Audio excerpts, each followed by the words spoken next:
Hello friends, welcome back to my channel. Friends, సేమియాతోని ఏం చేద్దామని ట్రై చేస్తే వన్ ఐడియా వచ్చేసింది. సేమియాతోనైతే సేమియా నూడిల్స్ అయితే చేసిన ఫ్రెండ్స్. ఎలా ఉందో లాస్ట్ వరకు చూసి అయితే కామెంట్ అయితే చేయండి. ఓకేనా ఫ్రెండ్స్, ప్రాసెస్లోకి అయితే వెళ్ళిపోదాం రండి. 1 బౌల్ తీసుకోవాలి, అందులోనైతే వాటర్ పోసుకోవాలి. దాని తర్వాత సేమియా అయితే వేసుకోవాలి.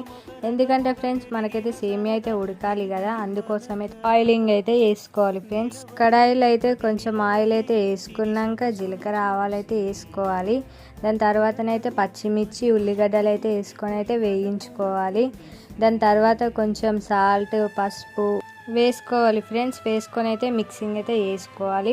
దాని తర్వాతనైతే టమాటోస్ అయితే వేసుకొని అయితే మిక్సింగ్ వేసుకోవాలి. దీని తర్వాత కొంచెం కారం ఉప్పు వేసుకొని అయితే మిక్సింగ్ చేసుకోవాలి. దాని తర్వాత సేమియా అయితే వేయాలన్నమాట. వేసి అయితే మంచిగా కలుపుకొని దానిపైనుండి కొత్తిమీర అయితే వేసుకోవాలి ఫ్రెండ్స్. చాలా అంటే చాలా టేస్టీగా కుదిరింది ఫ్రెండ్స్. మీరు కూడా తప్పకుండా ట్రై చేసి అయితే కామెంట్ చేయండి ఎలా ఉందో. ఈ మ్యాగీ హిప్పీల కంటే బెటర్ ఫ్రెండ్స్, చాలా టేస్టీగా అయితే ఉంటుంది. మీరు కూడా ట్రై చేయండి. Okay, bye friends.